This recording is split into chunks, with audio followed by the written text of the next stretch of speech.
ഞങ്ങൾ വായിച്ച യുറീക്കയിലെ സ്ഥലത്തെ പ്രധാന ദിവ്യൻ എന്ന കഥയിലെ ഒരു ഭാഗമാണ് ഞങ്ങൾ ഇന്ന് അവതരിപ്പിക്കാൻ പോകുന്നത്.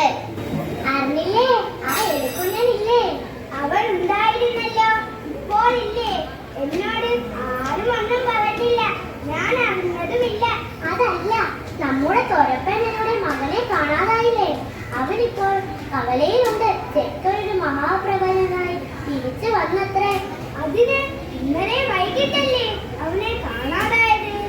പ്രവാചകനാകാനൊക്കെ ഒരു ദിവസം കൊണ്ട് പറ്റുമോ? പറ്റും. ചില മഹാനാളികൾക്ക് ഒരു ദിവസം കൊണ്ട് പറ്റും.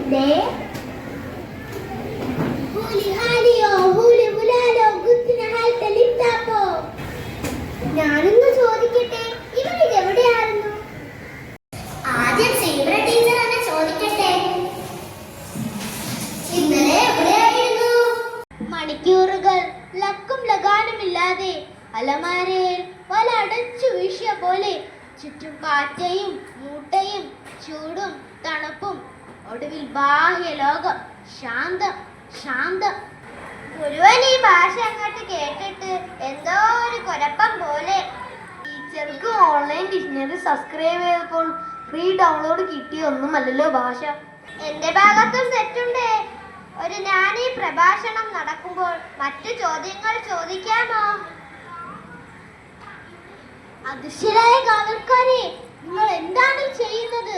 വഴിതെറ്റിയ ഓർമ്മകളുടെ ഈ ചെറിയ കരിങ്കൽ കെട്ടുകൾക്ക് മുകളിലിരിക്കുന്ന ഒരു എലിക്കുഞ്ഞിനെ പോലെ എനിക്ക് സഹിക്കാൻ കഴിയില്ലേ? പ്രാപഞ്ചിക ശക്തികളെ, എന്നെ കാത്തു രക്ഷിച്ചോളൂ. ഈ നാട്ടിൽ എന്തെല്ലാം വലിയ കാര്യങ്ങൾ നടക്കുന്നു. അതൊക്കെ ആരുടെ ബുദ്ധിയിലാണ് നടക്കുന്നത്? അത് നമ്മന്റെ കാര്യത്തിലാണ്. മിണ്ടാതിരിക്കൂ വിട്ടികളെ. അത്ഭുത പ്രവൃത്തികൾ തുടങ്ങി.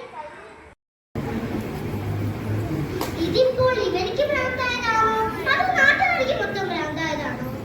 കോടാനുകോടി നക്ഷത്രങ്ങൾക്കിടയിൽ ഒരു ചെറിയ പൊട്ടുപോലെയുള്ള ഭൂമിയിൽ നമ്മൾ എലികൾ മാത്രമല്ല ജീവിക്കുന്നത്.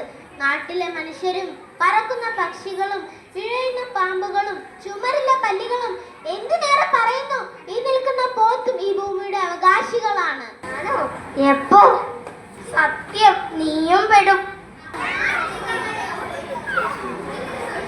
ഒന്നും ചേർന്നാൽ ഇമ്മിണി വലിയ ഒന്നുമെന്നാകാം. ഇന്നലെ രാത്രി ലൈബ്രറിയിൽ പെട്ടുപോയതാ ഇവൻ. പുറത്തിറങ്ങാനുള്ള വഴി ഞാനാ പറഞ്ഞു കൊടുത്തത്. ബഷീർദിന്റെ പ്രത്യേക അലമാരിയിലെ മുഴുവൻ പുസ്തകങ്ങളും കണ്ടു. അതിന്റെ ബാക്കിയാ ഇതൊക്കെ.